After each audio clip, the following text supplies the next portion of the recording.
Remember the Honduran CARAVAN? It's been out of the news because of the fake pipe bomb hoax, which is obviously a false flag, plus the synagogue shooting in Pittsburgh, which was a real event, real violence uh, that was motivated by things that we'll get into later. But the Honduran CARAVAN was stripped out of the headlines on purpose because it's working against the Democrats who are trying to, of course, win control of the House of Representatives in the upcoming midterm elections. But President Trump has now issued, well, actually more than just issued the order. The Pentagon is in the process of deploying 5,000 troops, according to media reports, to the border. 5,000 troops. So kind of quietly under the radar, because the media hasn't made a huge deal of this yet. The stories are out there, but it's not exploding in the headlines. We've got the U.S. military deployed on the border, or in the process of that. And this is, by the way, this is the proper deployment of the military.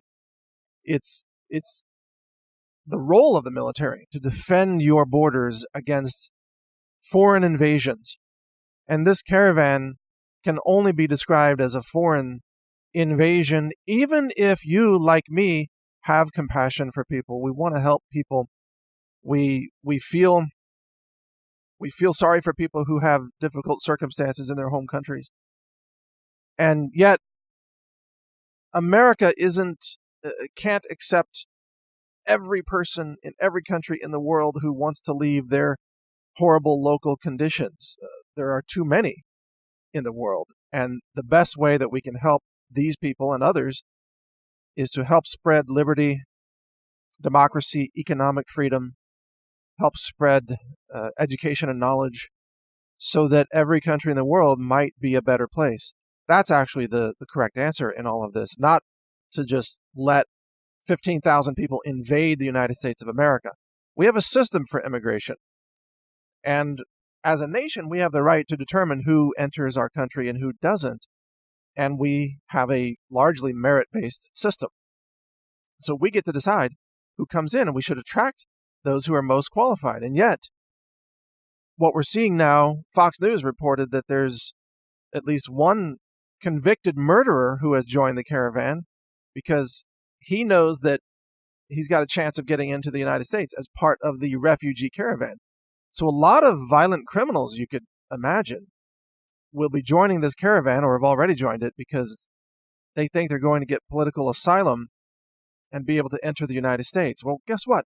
We've got too many violent criminals already in the United States, and many of them are illegal aliens, by the way, and some of them have been given sanctuary protection status, which allows them to continue carrying out crimes of violence against American citizens. We've had a shooting of an American woman. She was killed by an illegal alien in San Francisco, and that illegal was granted essential immunity by the courts and by the sanctuary city status, and that person got off.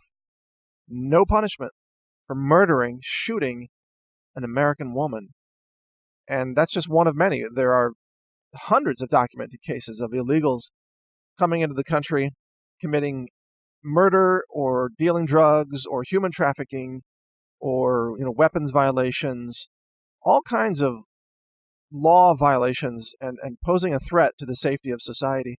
If we start allowing America to be invaded by hordes of tens of thousands of foreign nationals, many of whom may have a criminal record, then we're going to lose our country. And most Americans agree with what I've just said on that. Most Americans want to protect our border. And that goes for Democrat Americans as well. And so the Honduran caravan, the images of that in the news, that was really working against the Democrats. So they had to change the narrative and switch something, change the conversation. And that's when you had the fake pipe bombs mailed. And of course, then wall-to-wall coverage of the fake pipe bombs, which the media lied about and said were real bombs. They weren't real bombs, they were fake bomb props. It was a false flag operation, kind of obvious. It was a really bad theatrical production.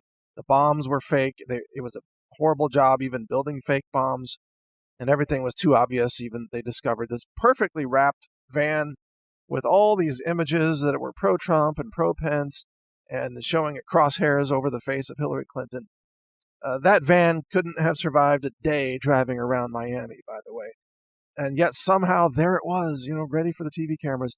The whole thing was obviously set up and staged. The synagogue shooting was a different story.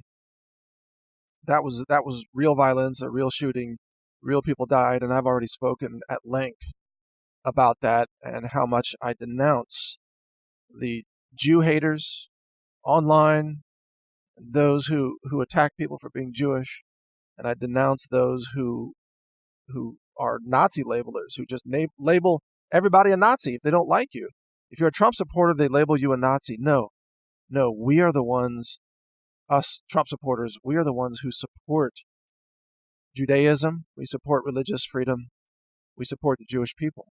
And we recognize that Jewish people are good people who contribute tremendously to our global community, and that they deserve to be safe in their synagogues just as much as Christians deserve to be safe in their churches or other religions, people who are worshiping, regardless of your religion, Hindu, Islam, Buddhist, Catholic, whatever. You deserve to be safe in your places of worship, for God's sake, literally.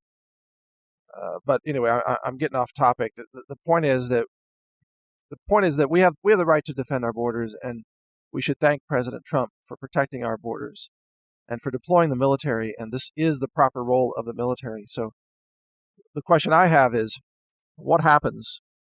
How does this go down when you've got illegal aliens trying to break into the country, and you've got 5,000 military troops standing on the border saying, no, you can't come in?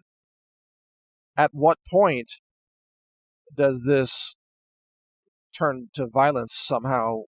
You can warn these illegals, don't come in, but then, the George Soros and liberal activists of the world will say, no, rush them, rush on in, rush the soldiers, get shot, because they want somebody to get shot so they can have it on camera. They can say, oh, look how mean America is. They shot these poor immigrants. Well, we don't want to shoot anybody, but we also are going to defend our territory and our nation.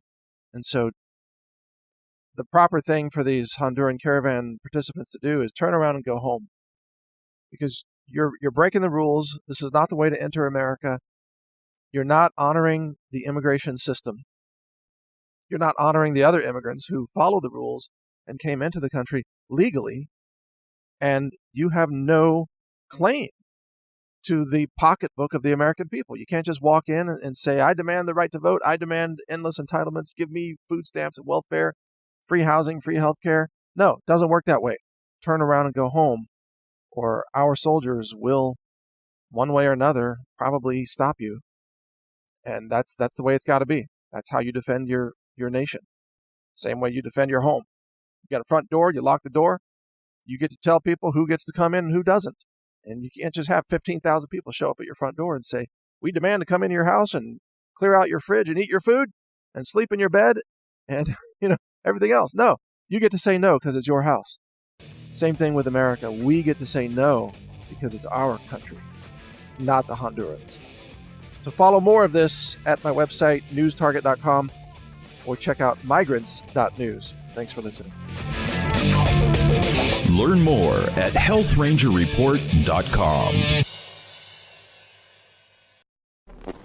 Thank you for watching. If you want to support our mission, visit us at healthrangerstore.com for the world's largest selection of lab-verified superfood and nutritional products for healthy living. It's at healthrangerstore.com.